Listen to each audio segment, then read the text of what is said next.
જય શ્રી કૃષ્ણ મિત્રો, સ્વાગત છે તમારું આપણા સૌની યુટ્યુબ ચેનલમાં. મિત્રો, આજની વાર્તા દરેક વ્યક્તિએ ખૂબ જ સમજવા લાયક છે. મા બાપ પોતે દુઃખ સહન કરીને, ભૂખ્યા રહીને, મહેનત મજૂરી કરીને પોતાના સંતાનોને ભણાવે છે અને મોટો માણસ બનાવે છે, પરંતુ તે સંતાનો પોતાના મા બાપના આ ઉપકારનો બદલો કેવી રીતે ચૂકવે છે તેની અદ્ભુત સમજ આપતી આ કહાની છે. માટે દરેક વ્યક્તિ આ કહાનીને જરૂરથી સાંભળે. તો ચાલો કહાની શરૂ કરીએ. પથારી પર સૂઈ રહેલા મણિબા ડાબી અને જમણી બાજુ પડખા ફરી રહ્યા હતા. આખો દિવસ ઘણા બધા લોકોની વચ્ચે રહેવા છતાં પણ તેઓ એકલાપણું મહેસૂસ કરી રહ્યા હતા. તેમની સાથે વાત કરવા વાળું પણ કોઈ નહોતું. આ રીતે સમય પસાર કરવો તેમના માટે ખૂબ જ મુશ્કેલ હતો. ઘણીવાર તેઓ કંટાળી જતા જ્યારે તેમની બાજુમાં રાખેલું રામાયણ તેઓ વાંચવા લાગતા. અડધો કલાક રામાયણ વાંચીને તેમણે પાછું મૂકી દીધું અને ફરી પાછા બેડ ઉપર સૂઈ ગયા. સૂતા સૂતા તેમને એક જ વિચાર પરેશાન કરી રહ્યો હતો કે બીમાર વ્યક્તિ તો હોસ્પિટલ જાય છે, આવા માહોલમાં રહેવું એ એની મજબૂરી હોય છે, પરંતુ ભગવાનની કૃપાથી મને તો કોઈ બીમારી નથી. તે છતાં પણ મારી ફૂટેલી કિસ્મત તો જુઓ કે હું હોસ્પિટલમાં રહેવા માટે મજબૂર છું. ચાલો હવે તમને જણાવીએ કે આખરે સ્વસ્થ હોવા છતાં પણ મણિબા હોસ્પિટલમાં રહેવા માટે કેમ મજબૂર હતા. હકીકતમાં થોડા સમય પહેલા મણિબા પોતાના પતિ સાથે ગામડામાં રહેતા હતા, પરંતુ 6 મહિના પહેલા જ તેમના પતિનું દેહાંત થઈ ગયું. પતિના દેહાંત બાદ તેઓ એકલા પડી ગયા હતા, જેના લીધે તેમનો દીકરો મણિબાને પોતાના ઘરે લઈ આવ્યો. પરંતુ તેમની વહુ મણિબાને પોતાની પાસે રહેવા દેવા નહોતી માંગતી, પરંતુ ગામવાળા અને પોતાના સગા સંબંધીઓના દબાણના કારણે દીકરાએ પોતાની માને શહેરમાં પોતાના ઘરે લાવવા પડ્યા.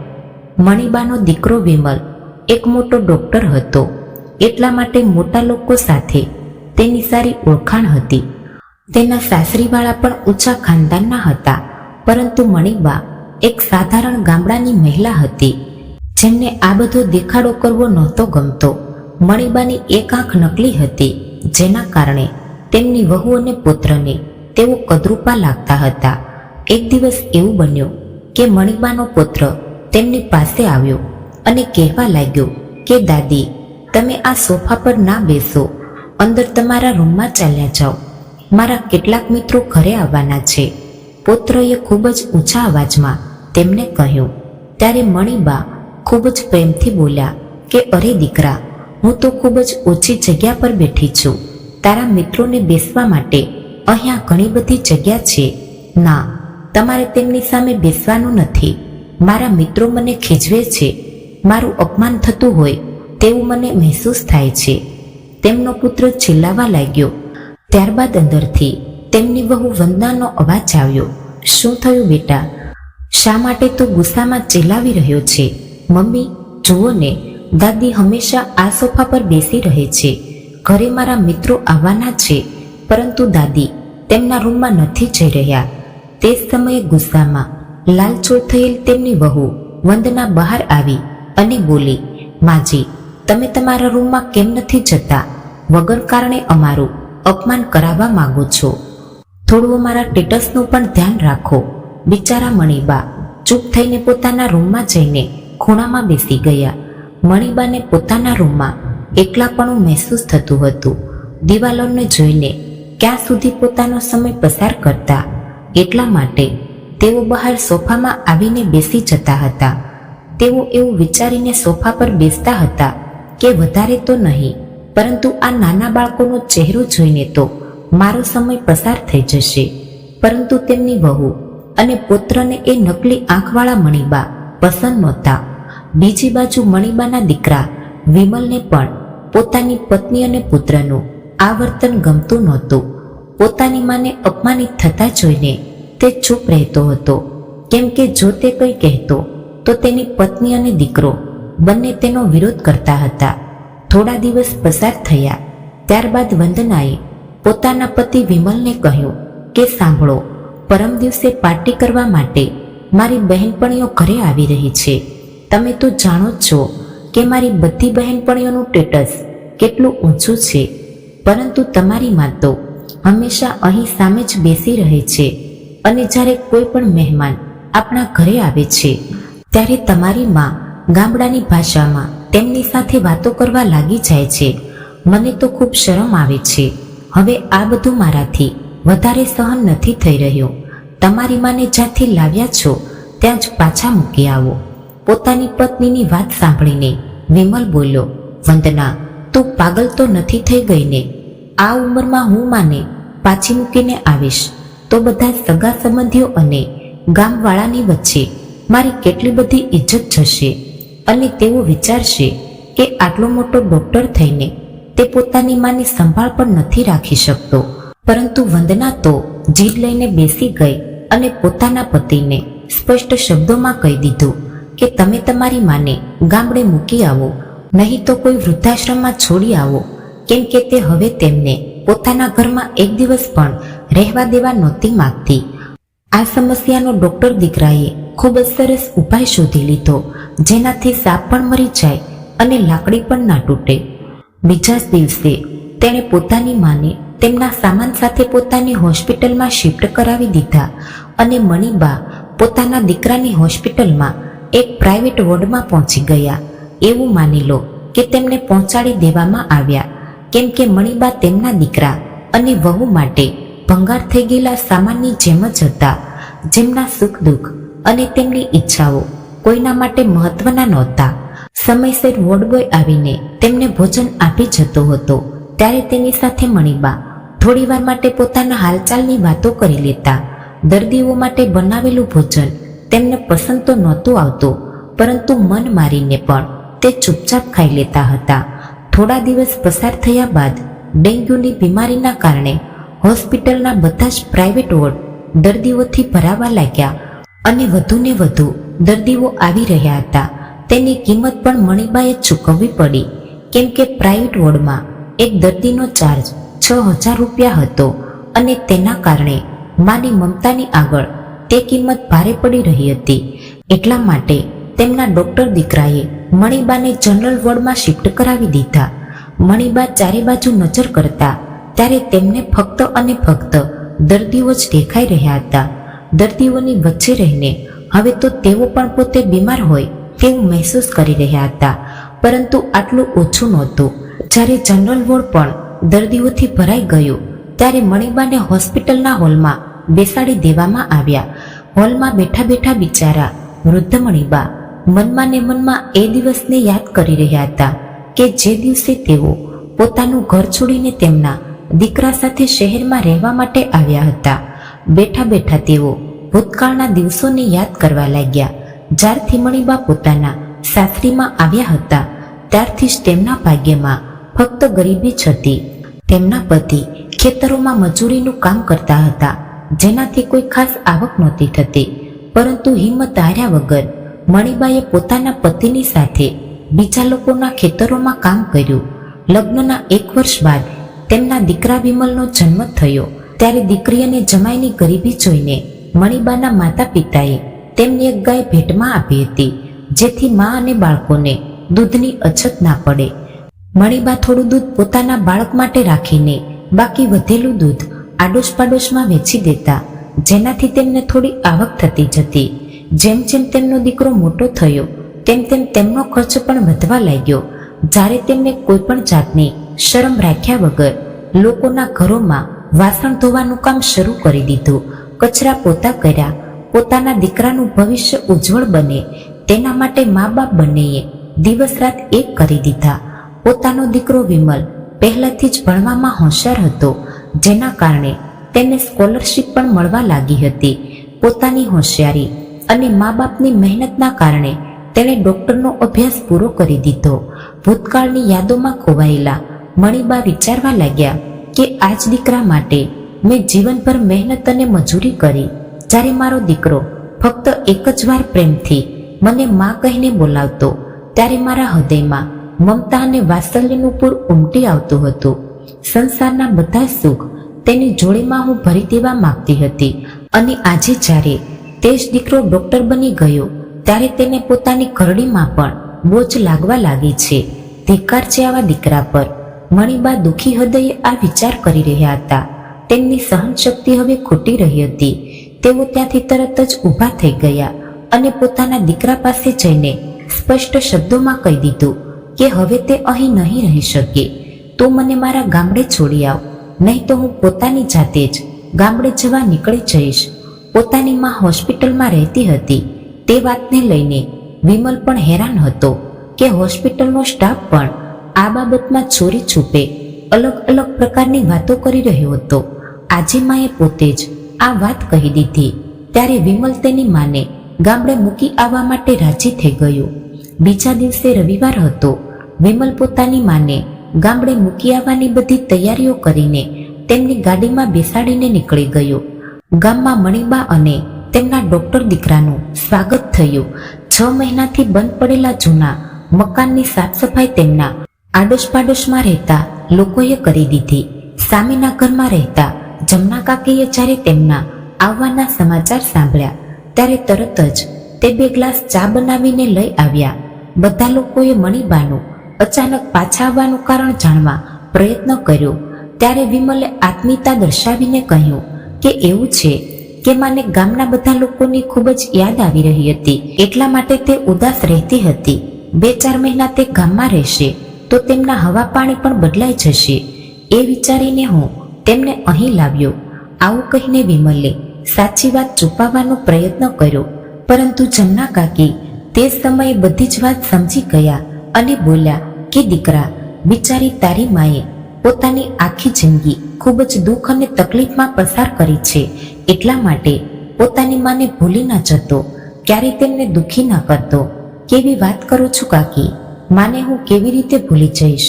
આખરે આ દુનિયામાં તેમના સિવાય મારું છે પણ કોણ? મારી માની સેવામાં હું કોઈ પણ કસર નહીં રાખું. તેમને થોડા સમયે મળવા આવવાનું આશ્વાસન આપીને તેણે પોતાની માના હાથમાં 10,000 રૂપિયા આપી દીધા અને કહ્યું, માં, મને લાગે છે કે આટલા પૈસા તમારા ખર્ચ માટે પૂરતા છે. દર મહિને જ્યારે હું મળવા આવીશ ત્યારે તમારા ખર્ચ માટે પૈસા પણ આપતો જઈશ. આવું કહીને ડોક્ટર દીકરો શહેર પાછો જતો રહ્યો. ગામડે વૃદ્ધ મણિબા એકલા પડી ગયા. પાડોશીઓ પાસે ઘરમાં જરૂરી સામાન મંગાવી લીધો, પરંતુ મોંઘવારી એટલી બધી હતી કે ખેંચતાણ કરીને પણ શાકભાજી અને દૂધ માટે ફક્ત 2,000 રૂપિયા જ બચ્યા હતા. અને પછી તે વિચારવા લાગ્યા કે એ જરૂરી પણ નથી કે દરરોજ દાળ અને શાકભાજી જ બનાવવું પડે. મીઠા મરચાવાળી રોટલી બનાવીને તેને ચા સાથે પણ આરામથી ખાઈ શકાય. કમસે કમ અહીં રહીને હું ઇજ્જત સાથે જિંદગી તો જીવી શકીશ, અને એમ પણ પછીના મહિને મારો દીકરો મને મળવા તો આવવાનો જ છે અને ખર્ચ માટે પૈસા પણ આપી જશે. બીજા મહિને 1 તારીખ આવી ત્યારે તેમના ડોક્ટર દીકરાએ 5,000 રૂપિયાનો મની ઓર્ડર મોકલી દીધો. મણિબા જે પોતાના દીકરાની આવવાની રાહ જોઈ રહ્યા હતા, તેઓ પોતાના દીકરા દ્વારા મોકલાવેલા મની ઓર્ડરને જોઈને સમજી ગયા કે હવે તેમનો દીકરો તેમને મળવા માટે નહીં આવે. કદાચ તે પોતાના કામમાં વ્યસ્ત હશે. એવું વિચારીને તેમણે પોતાના મનને સમજાવી લીધું. 3 મહિના સુધી તેમના દીકરાએ મની ઓર્ડરથી પૈસા મોકલાવ્યા અને મણિબાને પણ કોઈ તકલીફ નહોતી પડી રહી. મણિબા પોતાના ઘરનો ખર્ચ ખૂબ જ કસર કરીને ચલાવતા હતા, પરંતુ 4થા મહિને તેમના દીકરાએ મની ઓર્ડર પણ મોકલ્યો નહીં. બિચારા મણિબા ખૂબ જ મુશ્કેલથી પોતાના ભોજનનો ખર્ચો કાઢી રહ્યા હતા. મહિનાના અંતમાં તો એવી હાલત થઈ ગઈ કે તેમના હાથમાં હવે ફૂટી કોડી પણ નહોતી વધી. જેમ તેમ કરીને દુકાનદાર પાસેથી ઉધાર માગીને તે પોતાનું ગુજરાન ચલાવી રહ્યા હતા અને દૂધવાળાનું પણ ઉધાર ચૂકવવાનું બાકી હતું. પડોશમાં રહેતી મહિલાઓ અને મણિબાને કેટલીક વૃદ્ધ બહેનપણીઓ કોઈક વાર તેમની પાસે આવીને બેસતી હતી. બધા તેમના આ દુઃખ દર્દથી અજાણ નહોતા, પરંતુ મણિબા ક્યારેય પણ પોતાના ચહેરા ઉપર એવો ભાવ નહોતા આવવા દેતા કે તેઓ દુઃખી છે. આવતા જતા દૂધવાળો પણ તેમને પૂછતો કે માજી, તમે મારા પૈસા ક્યારે ચૂકવશો? અને મણિબા પોતાના મુખ પર ખોટું હાસ્ય લાવીને તેને કહેતા કે જલ્દી જ મારા પૈસા આવી જશે અને તું પણ ક્યાં ભાગી જવાનો છે, અને એવું સમજી લેજે કે તે પોતાના દાદીને દૂધ પીવા માટે આપ્યું હતું, પરંતુ આવી વાતો કરીને પણ ક્યાં સુધી પોતાનું ગુજરાન ચાલતું અને છેવટે તેમણે દૂધ લેવાનું બંધ કરી દીધું અને હવે તો તે કરિયાણું લેવા માટે પણ દુકાનદાર પાસે નહોતા જતા. ઘરમાં અનાજના બધા જ ડબ્બા ખાલી હતા અને ખાવા માટે પણ કંઈ નહોતું બચ્યું. લોટનો ડબ્બો ખોલીને જોયો તો ફક્ત તેમાંથી થોડોક જ લોટ નીકળ્યો, જેનાથી મુશ્કેલથી 2 જ રોટલી બનાવી શક્યા.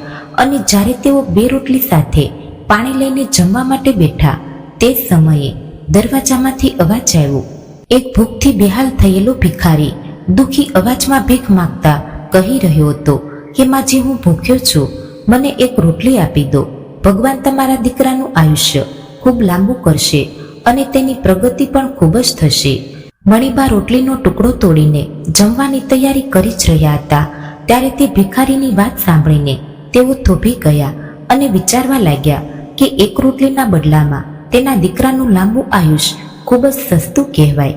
તેમણે તરત જ પોતાની થાળીમાં રાખેલી 2 રોટલીમાંથી એક રોટલી લઈને તે ભિખારીને આપી દીધી અને વધેલી બીજી રોટલી જ્યારે તેઓ ખાવા જઈ રહ્યા હતા ત્યારે જ એક કૂતરું તેમની સામે આવીને બેસી ગયું અને ખૂબ જ આશા ભરેલી નજરથી તેમની સામે જોવા લાગ્યું.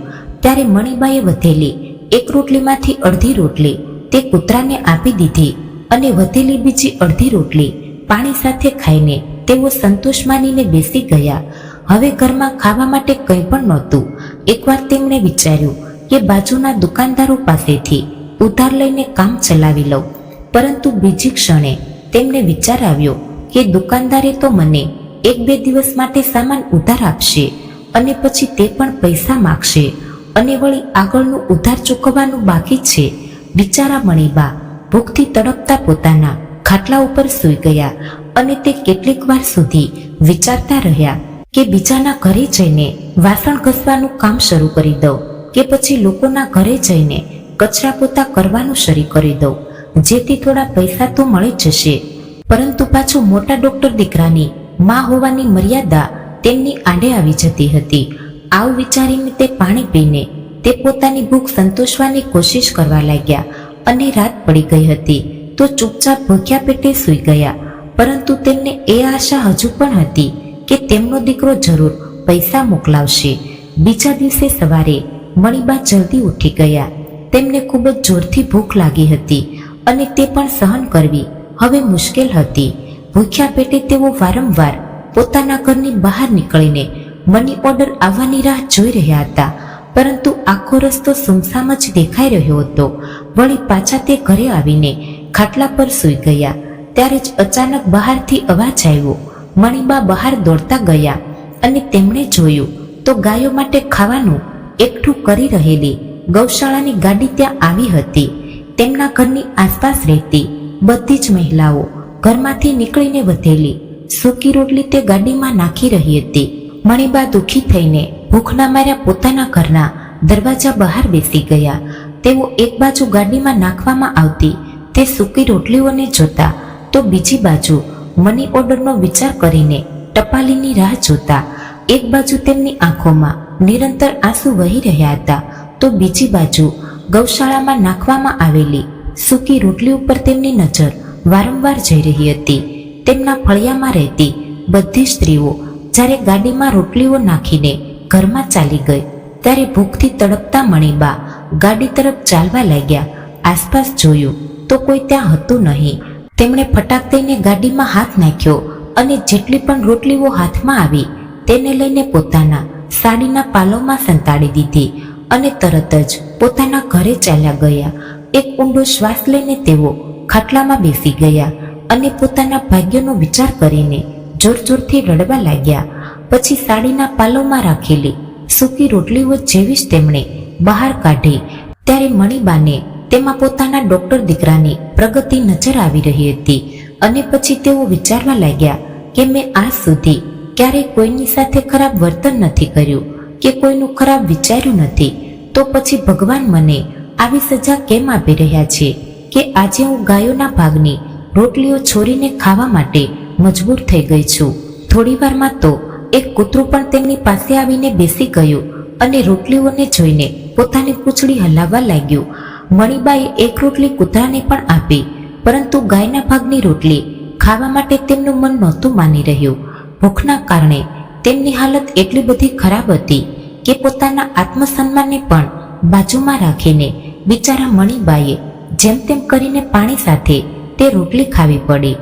સાંજનો સમય થયો ત્યારે તેમની પડોશમાં રહેતી એક મહિલા તેમની પાસે આવીને બેસી ગઈ અને તેમને ઉદાસ જોઈને પૂછવા લાગી, કેમ મણિબા, તમારો દીકરો તો કહેતો હતો કે થોડા દિવસમાં હું તમને મળવા આવીશ, પરંતુ તે એવી રીતે ગયો કે તમને જોવા માટે પણ પાછો વળીને આવ્યો નહીં. તે જ સમયે મણિબાના ચહેરા પર ઉદાસી અને નિરાશાના ભાવ દેખાવા લાગ્યા. ત્યારે તે મહિલા બોલી કે હું સમજુ છું મણિબા કે પોતાના સંતાનો જ આવા હોય તો પછી બીજાને આપણે શું પડી હોય. કહેવા માટે તો તમારો દીકરો ડોક્ટર છે, પરંતુ તમને 2 સમયના રોટલા પણ પૂરા નથી પાડી શકતો, તો પછી આવા સંતાન શું કામના. ત્યારે જ પાડોશી મહિલાની વાતને અવગણીને મણિબા બોલ્યા કે ના ના, મારો દીકરો આવો નથી, તે તો મારું ખૂબ જ ધ્યાન રાખે છે, તેની કોઈ મજબૂરી હશે, નહીં તો એવું બની ના શકે કે તે પોતાની માને ભૂલી જાય. ત્યારે જ પડોશી મહિલા બોલી, મણિબા, જો તમારો દીકરો એટલો જ લાયક છે તો તમને પોતાની સાથે કેમ નથી રાખતો. એક ઘરડીમાં તેના માટે એટલી ભારે પડી રહી હતી કે આ વૃદ્ધાવસ્થામાં નિસહાય માને એકલી છોડીને ચાલ્યો ગયો. પાડોશી મહિલાના આ શબ્દોએ મણિબાના હૃદયને હચમચાવી નાખ્યું. તેઓ વિચારવા લાગ્યા કે ગામમાં જેટલા પણ દીકરાઓ છે, ભલે તેઓ ભણેલા હોય કે અભણ હોય, નોકરી કરતા હોય કે મહેનત મજૂરી કરતા હોય, પરંતુ પોતાના વૃદ્ધ મા બાપને તેમણે પોતાની જોડે જ રાખ્યા છે. મારા ડોક્ટર દીકરા કરતા તો આ અભણ દીકરા સારા હોય છે. સુખ દુઃખમાં આખું પરિવાર એક સાથે તો છે ને. કદાચ મારી જ કિસ્મત ફૂટેલી હશે. અને પછી બેઠા બેઠા તેમના મનમાં વિચાર આવ્યો કે ક્યાં સુધી હું મારા ડોક્ટર દીકરાના નામની જંજીર હું મારા પગમાં પહેરીને બેસી રહીશ. આવી રીતે તો થોડું કામ ચાલશે. મારું જીવન કોઈના મોકલાવેલા પૈસા ઉપર નિર્ભર નથી. હજુ તો મારા હાથ પગ સાજા છે, તો પછી હું આટલી મજબૂર કેમ થઈ ગઈ કે ભૂખના કારણે મરવાની નોબત આવી ગઈ. આવો વિચાર કરીને મણિબા ખૂબ જ આત્મવિશ્વાસ સાથે ઊભા થયા અને પોતાના રૂમમાં ગયા. રૂમમાં જઈને તેમણે પોતાના જૂના સંદૂક તરફ જોયું. સંદૂક પર માટી અને ધૂળ ચડી ગઈ હતી. સાવરણીથી તેને સાફ કરીને તેમણે તે સંદૂકનું તાળું ખોલ્યું. ત્યારે સંદૂકમાંથી સૌથી ઉપર તેમને સોનેરી કલરમાં ચમકતી એક ખૂબસૂરત લાલ સાડી નજર આવી, જેને પહેરીને તે એક દિવસ તેમણે આ ઘરમાં ગૃહ પ્રવેશ કર્યો હતો. તે સાડીને જોઈને તેમની આંખોમાંથી આંસુ નીકળવા લાગ્યા અને પછી થોડો વિચાર કરીને તે સંદૂકમાંથી તેમણે એક એક કરીને બધો સામાન બહાર કાઢ્યો. ત્યારે સંદૂકની અંદર એક ખૂણામાં રાખેલી લાલ રંગની એક નાની પોટલી તેમના હાથમાં આવી. તેને જોઈને તેમની આંખોમાં ચમક આવી ગઈ.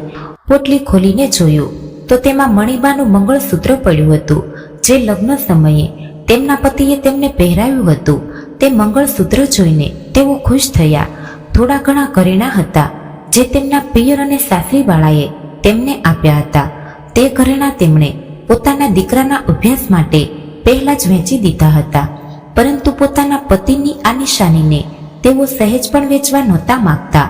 પોતાની આંખોમાં આંસુ સાથે મણિબા તેમના પતિની તસવીરની સામે જઈને બોલ્યા કે જીવનમાં લાખ ઉતાર ચઢાવ જોવા છતાં પણ આ મંગળસૂત્રને મેં ક્યારેય પણ વેચ્યું નથી, પરંતુ આજે એવી હાલત થઈ ગઈ છે કે મારી પાસે હવે બીજો કોઈ રસ્તો નથી. પરંતુ હું જાણું છું કે તમારો પ્રેમ અને આશીર્વાદ હંમેશા મારા સાથે જ રહેશે. આવું કહેતા તેમણે પોતાની આંખોના આંસુ લૂછ્યા અને સંદૂકમાં પડેલી એક બીજી પોટલીમાં રાખેલા ચાંદીના કેટલાક ઘરેણાં બહાર કાઢ્યા. ચાંદીના ઘરેણાં અને તેમનું મંગળસૂત્ર તેમણે પોતાની સાડીના પાલવમાં બાંધી લીધું. તરત જ ઘરને તાળું મારીને મણિબા સોનાની દુકાને પહોંચી ગયા અને ત્યાં જઈને સોનીને તેમના ઘરેણાં દેખાડ્યા અને ખૂબ જ આશા સાથે તેઓ સોનીને પૂછવા લાગ્યા કે ભાઈ, આ ઘરેણાંની શું કિંમત આવશે? મંગળસૂત્રને ખૂબ જ ઝીણવટથી જોઈને સોની બોલ્યો કે મંગળસૂત્રનું વજન તો ઘણું સારું છે, પરંતુ ચાંદીના ઘરેણાંના હું કંઈ ખાસ પૈસા તમને નહીં આપી શકું. ત્યારબાદ બધાનો ભાવતાલ કરીને સોનીએ 50,000 રૂપિયા તેમના હાથમાં આપ્યા. પૈસા હાથમાં લઈને મણિબાના હૃદયમાં એક ઠંડક વળી અને ત્યારબાદ તેઓ પૈસા લઈને પોતાના ઘરે પહોંચી ગયા. થોડો કરિયાણાનો સામાન તેઓ ખરીદીને ઘરે લાવ્યા. આજે ઘણા દિવસો પછી મણિબાએ પેટ ભરીને ભોજન કર્યું હતું. પેટમાં અન્નનો દાણો આવ્યા બાદ તેમની અંદર બે ઘણી ઉર્જા આવી ગઈ હતી. તેમણે હવે વિચાર્યું કે જો કદાચ તેઓ ગાય કે ભેંસ ખરીદીને લાવે તો તેનું દૂધ કાઢીને તેઓ વેચીને સારા એવા પૈસા કમાઈ શકે. પશુપાલનનું કામ તો મણિબા પહેલા પણ કરી ચૂક્યા હતા. ગાયોને ઘાસચારો ખવડાવવાથી લઈને તેમનું દૂધ કાઢવા સુધીનું બધું જ કામ તેમને ખૂબ જ સારી રીતે આવડતું હતું. મણિબા સહેજ પણ સમય બગાડ્યા વગર તે ગામના મુખી પાસે પહોંચી ગયા, જે ગાય ભેંસને ખરીદવા અને વેચવાનું કામ કરતા હતા. મુખી પાસેથી તેમણે સારી જાતની એક ગાય ખરીદી લીધી. ઘરે પહોંચીને તેમણે ગાયને બાંધવા માટે એક જગ્યા તૈયાર કરી લીધી અને થોડી જ વારમાં મુખીનો એક નોકર ગાયને લઈને તેમના ઘરે મૂકી ગયો. સાથે થોડો ઘાસચારો પણ ત્યાં મૂકીને ગયો. તે ગાય ખૂબ જ સારું દૂધ આપતી હતી. દરરોજનું 15 લીટર દૂધ હવે થઈ ગયું હતું. હવે મણિબા પોતાની જરૂરિયાત પૂરતું દૂધ ઘરે રાખીને વધેલું દૂધ બધું જ ગામની દૂધની ડેરીમાં વેચી આવતા હતા અને તેનો ભાવ પણ તેમને ખૂબ જ સારો મળતો હતો. હવે મણિબાને પણ ખૂબ જ સારું અને પૌષ્ટિક ભોજન મળતું હતું, જેના કારણે તેના શરીરમાં ખૂબ ઉર્જા અને તાકાત પણ આવી ગઈ હતી. મણિબા તે ગાયની ખૂબ જ પ્રેમથી સંભાળ રાખતા હતા. હવે હાથમાં પૈસા આવવા લાગ્યા તો તેમનો આત્મવિશ્વાસ પણ વધવા લાગ્યો. હવે તેમણે એક ભેંસ પણ ખરીદી લીધી અને તે ગાય ભેંસની સંભાળ રાખવા માટે તેમણે એક નોકર પણ રાખી લીધો. આખા ગામમાં 65 વર્ષની ઉંમરના મણિબાએ એવી હિંમતથી કામ શરૂ કર્યું કે જેને જોઈને ગામના બીજા લોકો દાંત તળે આંગળીઓ દબાવવા લાગ્યા. પોતાના ગામમાં કોઈ ગરીબની દીકરીનું લગ્ન થતું ત્યારે મણિબા સામે જઈને તેમની મદદ કરતા અને તેમને ખૂબ જ આશીર્વાદ આપતા તથા દૂધ અને દહીંનો બધો ખર્ચ પણ ઉઠાવી લેતા. જોતજોતામાં તો મણિબાના વખાણ આખા ગામમાં થવા લાગ્યા. ગામના બધા જ લોકો હવે તેમની ઇજ્જત કરવા લાગ્યા હતા. બીજી બાજુ શહેરમાં રહેતો તેમનો દીકરો વિમલ જાણે તેની માને ભૂલી જ ગયો હોય તેવી રીતે પોતાના કામમાં અને પરિવાર સાથે વ્યસ્ત રહેતો હતો. એક દિવસ નટવરલાલ, જે વિમલના કાકા હતા, જે અમેરિકામાં રહેતા હતા, તેઓ ભારત આવ્યા અને સીધા જ વિમલના ઘરે પહોંચ્યા. વિમલ અને તેની પત્નીએ તેમનું ખૂબ જ ભાવથી સ્વાગત કર્યું. બેટા વિમલ, તારી માં ક્યાં નજર નથી આવી રહી? ક્યાં છે મણિબા? નટવરલાલે પૂછ્યું. ત્યારે વંદના ગભરાતા બોલી કે વાત જાણે એવી છે કે તેમનું અહીં મન નહોતું લાગતું, એટલા માટે તે પોતાના ગામડે પાછા ચાલ્યા ગયા. નટવરલાલે જોયું કે વિમલ અને તેની પત્ની વંદના બંનેની નજર નીચે ઝૂકેલી હતી. નટવરલાલની અનુભવી આંખોને બધી જ પરિસ્થિતિ સમજતા વાર ના લાગી અને તેઓ બોલ્યા કે ઠીક છે, કાલે આપણે મણિબાને મળવા માટે ગામડે જઈશું. બીજા દિવસે બધા ગામડે જઈ પહોંચ્યા અને જેવા જ ઘરમાં જઈ રહ્યા હતા ત્યારે જ પાછળથી જમના કાકીએ બૂમ પાડી કે વિમલ દીકરા, તું આજે આવ્યો? પોતાની માને ગામડામાં છોડીને જાણે વિદેશ જતો રહ્યો હોય એમ ફરીવાર પાછો વળીને મળવા પણ ન આવ્યો. આ વાત સાંભળીને નટવરલાલે વિમલની તરફ ત્રાસી નજરોથી જોયું અને ત્યારબાદ બધા ઘરની અંદર ગયા. પરંતુ ઘરમાં જઈને તેઓ જે જોઈ રહ્યા હતા તે તેમની કલ્પના બહાર હતું.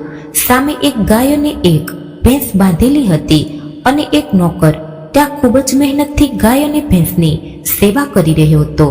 વિમલે તે નોકરને કંઈ પણ પૂછે તે પહેલા જ મણિબા ગાયનું દૂધ કાઢવા માટે એક બાલટી લઈને બહાર આવ્યા. ત્યારે જ વિમલ પોતાની માના પગમાં પડી ગયો અને જોરજોરથી રડવા લાગ્યો. ત્યારે નટવરલાલ બોલ્યા કે વાહ દીકરા, તે તો પોતાના મા બાપનું નામ રોશન કર્યું. તારા હોવા છતાં પણ તારી માને આવા દિવસો જોવા પડશે એવું મેં ક્યારે વિચાર્યું નહોતું. ત્યારે મણિબા બોલ્યા, ના ભાઈ, એમાં વિમલનો કોઈ દોષ નથી. પછી નટવરલાલ બોલ્યા કે હું બધું જાણું જ છું મણિબા. અને ત્યારબાદ તેઓ વંદના તરફ જોઈને કહેવા લાગ્યા કે કેમ વહુ, તને પોતાની સાસુ કદરૂપા લાગે છે, જેના કારણે તને બીજાને મળવામાં શરમ આવે છે. નટવરલાલની આ વાત સાંભળીને વંદના સ્તબ્ધ રહી ગઈ અને પછી વિમલને જોઈને નટવરલાલ બોલ્યા કે આજે હું તમને એક રહસ્યની વાત જણાવું છું. આ સાંભળીને મણિબા તેમને કંઈ પણ ન જણાવવા માટે ઈશારો કરવા લાગ્યા. ત્યારે નટવરલાલ બોલ્યા કે મણિબા, આ વાત જણાવવી ખૂબ જ જરૂરી છે. વિમલ, જ્યારે તું નાનો હતો ત્યારે તારી માં તારા માટે સ્વેટર બનાવવા માટે સિલાઈ કરી રહી હતી અને તે નાનપણમાં જ પોતાની માં પાસેથી એક સોય લઈને પોતાની માના આંખમાં મારી દીધી હતી અને તારી માની આ હાલત થઈ ગઈ. આ વાત સાંભળીને વિમલ અને તેની પત્નીના પગ નીચેની જમીન સરકી ગઈ. પશ્ચાતાપના આંસુ સાથે વિમલ પોતાની માના પગમાં પડી ગયો અને જોર જોરથી રડવા લાગ્યો અને બોલવા લાગ્યો કે માં, મને માફ કરી દો. મણિબાએ ખૂબ જ પ્રેમથી પોતાના દીકરાને ઊભો કર્યો અને તેને ભેટી પડ્યા. તેમના પુત્ર અને વહુએ પણ તેમના પગમાં પડીને માફી માંગી અને કહેવા લાગ્યા કે આજથી તમે અમારી સાથે જ રહેજો. હવેથી તમારે આ બધા કામ કરવાની કોઈ જરૂરત નથી. મણિબાના મમતા ભરેલા હૃદયે બધાને માફ તો કરી દીધા, પરંતુ પોતાના દીકરા અને વહુ સાથે જવા માટે સ્પષ્ટ ના પાડી દીધી. વિમલે ભારે હૈયે વારંવાર પોતાની માને પોતાની સાથે ચાલવા માટે પ્રાર્થના કરી, પરંતુ મણિબા બોલ્યા કે ના બેટા, હવે તમારી સાથે શહેર પાછા આવવાનો તો કોઈ સવાલ જ ઊભો થતો નથી. ભગવાનની કૃપાથી હવે હું આત્મનિર્ભર છું અને પોતાની જિંદગીમાં હું ખૂબ જ ખુશ છું. સૌથી મોટી વાત એ છે કે અહીંયા હું ખૂબ જ ઇજ્જતથી જીવી રહી છું. પોતાની માને મળીને જ્યારે દીકરો ને વહુ પાછા જઈ રહ્યા હતા ત્યારે દીકરાએ પોતાની માને થોડા પૈસા આપવાની ઈચ્છા થઈ અને જેવા તેણે થોડા પૈસા પોતાની માને આપવા માટે કાઢ્યા ત્યારે મણિબાને તેમાં સૂકી રોટલીઓ નજર આવી રહી હતી, જેને ખાઈને તેમણે પોતાના દુઃખના દિવસો પસાર કર્યા હતા. અને ત્યારે જ તેમનું હૃદય અંદરથી કાંપી ઉઠ્યું. પછી તેઓ ભારે હૈયે બોલ્યા કે મને તારા આ પૈસાની કોઈ જરૂરત નથી દીકરા, તારી જોડે રાખ, તારા કામમાં આવશે.